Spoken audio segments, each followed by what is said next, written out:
देखिए, एक तरफ जेडीयू खेमे में जबरदस्त हलचल है तो वहीं टीडीपी और चंद्रबाबू नायडू के खेमे में भी जबरदस्त हलचल है। देखिए, 16 सांसदों वाली इस पार्टी को लेकर कई तरह की बातें कही जा रही हैं। मसलन दावा किया जा रहा है कि चंद्रबाबू नायडू ने लोकसभा स्पीकर की पोस्ट और स्पेशल स्टेटस के साथ 4 बड़े मंत्रालय की डिमांड की है। हालांकि ये खबर कहां से आई, किसने जानकारी दी, सोर्स क्या है, ये कोई नहीं बता रहा। लेकिन टीडीपी चीफ चंद्रबाबू नायडू ने अपने सांसदों के साथ जो मीटिंग की उसमें नायडू ने अपने एमपी से साफ साफ कहा है कि चुनाव बीजेपी के साथ मिलकर लड़ा है, टीडीपी एनडीए का हिस्सा है और आगे भी पूरी मजबूती के साथ एनडीए के साथ रहेगी। उन्होंने कहा कि उनकी पार्टी बीजेपी के साथ मिलकर काम करेगी।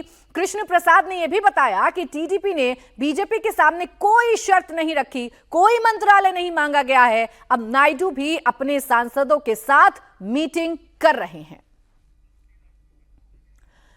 तो देखिए, चंद्रबाबू नायडू भी बार्गेनिंग कर रहे हैं, उनकी तरफ से भी शर्तें रखी गई हैं। लोकसभा स्पीकर का पद मांगा गया है, मंत्री पद उनके जो खेमे से हैं वो ज्यादा से ज्यादा हो ऐसी डिमांड रखी गई है, अहम मंत्रालय मांगे गए हैं, ऐसी जानकारी सामने आ रही है। लेकिन टी राघवन, सच्चाई क्या है?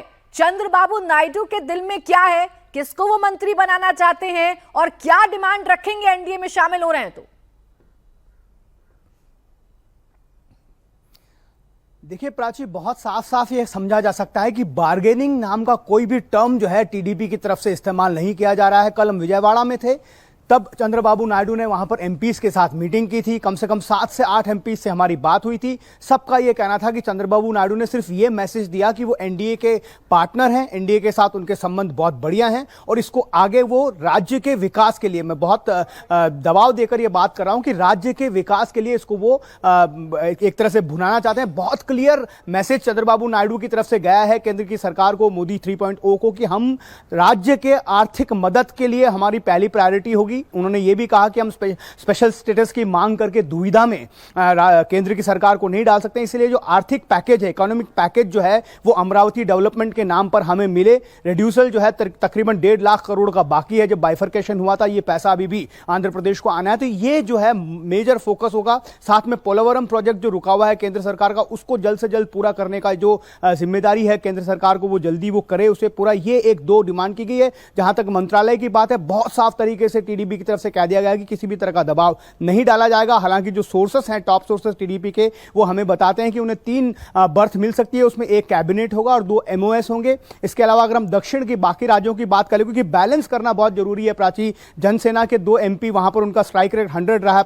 पवन कल्याण की पार्टी जो एनडीए अलायंस में थी, उनके 2 सांसदों में से 1 को मंत्री बनाया जा सकता है। बीजेपी को खुद अपना ख्याल भी रखना है। वहां पर पुरंदेश्वरी जो बीजेपी की प्रदेश अध्यक्ष हैं आंध्र प्रदेश की, उनके नाम की चर्चा चल रही है। तेलंगाना की बात कर रहे तो जहां पर अभी मैं मौजूद हूं, जी किशन रेड्डी के घर पर, इनका मंत्री बनना तय है। यह कहा जा रहा है कि डीके अरुणा जो महिला हैं, उनको भी यहां से तेलंगाना कोटे से मंत्री बनाया जा सकता है। तमिलनाडु में अन्नामलाई के नाम की चर्चा है, लेकिन साउथ में मंत्री पद को लेकर बहुत दबाव है। इस वजह से तमिलनाडु में चूंकि बीजेपी अपना खाता भी नहीं खोल पाई, तो वहां पर कैसा डेवलपमेंट होगा देखना पड़ेगा। केरला में सुरेश गोपी एकमात्र एमपी चुनकर आए हैं, तो लगता है कि केरला से उन्हें मंत्री बना दिया जाएगा। ठीक है, ये वो संभावित नाम है जिनकी चर्चा की जा रही है। हालांकि टीडीपी की तरफ से कौन मंत्री बनाया जाएगा, क्या मांगे रखी जाएंगी, ये तो कुछ ही दिनों में स्पष्ट राघवन जरूर हो जाएगा। एक और घटक दल है जिस पर सभी की निगाहें बनी हुई हैं और वो है चिराग पासवान का दल, एलजेपीआर। चिराग पासवान लगातार कह रहे हैं उनकी कोई शर्त नहीं है, उनकी कोई डिमांड नहीं है, उन्हें तो सिर्फ नरेंद्र मोदी को प्रधानमंत्री बनाना था और उन्होंने अपना ये वादा पूरा कर दिया है। फिलहाल चिराग पासवान भी अपने नवनिर्वाचित सांसदों के साथ बैठक कर रहे हैं और इस बैठक में वीणा देवी, राजेश वर्मा पहुंचे हैं, शांभवी चौधरी पहुंच गई हैं। चिराग सहित 5 सांसद चिराग के आवास पर मौजूद हैं। मोदी कैबिनेट में चिराग पासवान को मौका मिल सकता है। चुनाव में उनकी पार्टी का स्ट्राइक रेट जबरदस्त रहा है, 100% रहा है। 5 की 5 सीटें उनकी पार्टी के उम्मीदवार जीत कर आए हैं। चिराग पासवान, जो कि मोदी का हनुमान हूं ऐसा दावा करते हुए नजर आते हैं। चिराग पासवान जिन्होंने 5 की 5 सीटें जीती हैं और बार बार इस बात को दोहराते हैं कि बिना किसी शर्त के वो एनडीए के साथ हैं।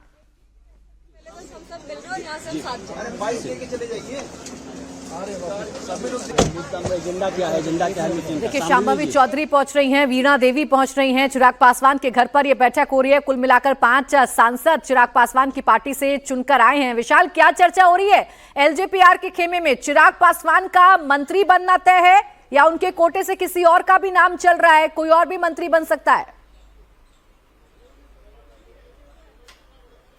देखिए बिल्कुल प्राची, आपको बता दें यही कुछ बातें हैं जो कहीं ना कहीं इस ओर इशारा कर रही हैं कि इस बार चिराग पासवान को कैबिनेट में जगह जो है वो मिल सकती है। क्योंकि अगर चिराग पासवान के स्ट्राइक रेट की बात करते हैं तो बिहार में 5 सीटों पर चिराग पासवान की पार्टी एलजेपी-आर चुनाव लड़ी और 5 सीटों पर जो है वो क्लीन स्वीप रही, यानी पांचों सीटें जो हैं वो चिराग पासवान की पार्टी जीत गई। इस वक्त हम चिराग पासवान के घर के ठीक बाहर मौजूद हैं और आपको बता दें कि चिराग पासवान के पार्टी के 5 सांसद, शांभवी की बात करें, अरुण भारती की बात करें, वीणा देवी की बात करें या राजेश वर्मा की बात करें और चिराग पासवान खुद भी, बैठक चल रही है अंदर और इस बैठक में यही रणनीति तय की जा रही है कि आखिर किस जो एनडीए की जो 11 बजे बैठक होने वाली है उसमें क्या रखा जाएगा एलजेपी-आर के तरफ से। माना यह जा रहा है, सूत्र ये बता रहे हैं कि 2 एमओएस और एक कैबिनेट में जो है वो एलजेपी-आर डिमांड रख सकती है और खासकर एग्रीकल्चर मिनिस्ट्री की अगर बात करें तो कहीं ना कहीं एलजेपी-आर की तरफ से एक झुकाव एग्रीकल्चर मिनिस्ट्री को लेकर है। अब बात करते हैं कि आखिर किस जो कौन सा ऐसा सांसद है, कौन सा ऐसा शख्स है एलजेपी-आर का जो कि कैबिनेट में जिसको जगह मिल सकती है। तो सबसे ज्यादा जिस नाम की चर्चा चल रही है वो खुद चिराग पासवान है, क्योंकि शुरुआती दौर से ही हमने देखा है कि किस तरीके से चिराग पासवान प्रधानमंत्री नरेंद्र मोदी का खुद को हनुमान बताते हैं और हमेशा से जब वो एनडीए के साथ नहीं थे उस वक्त से ही प्रधानमंत्री मोदी की तारीफ करते रहे हैं, सपोर्ट करते रहे हैं, बैकफुट पे रह के हमेशा से प्रधानमंत्री मोदी और भारतीय जनता पार्टी को सपोर्ट करते हुए चिराग पासवान नजर आए हैं। चाहे हम बिहार विधानसभा की बात करें पिछले बार 2020 में, उस वक्त भी चिराग पासवान ने बैकफुट पर रहकर कहीं ना कहीं एनडीए का साथ दिया था और इस बार जब चिराग पासवान खुद एनडीए के साथ हैं तो कहीं ना कहीं ये जो 11 बजे बैठक होने वाली है उसमें ये डिमांड रख सकते हैं। हालांकि शुरुआती दौर से मीडिया में चिराग पासवान यही कहते हुए नजर आए हैं। चिराग पासवान तो बिना किसी शर्त के सरकार के साथ खड़े होने की बात करते हैं, लेकिन चिराग पासवान का स्ट्राइक रेट 100% रहा है। अब चिराग पासवान इस कैबिनेट में शामिल होते हैं या नहीं, इसी पर सभी की निगाहें टिकी हुई हैं।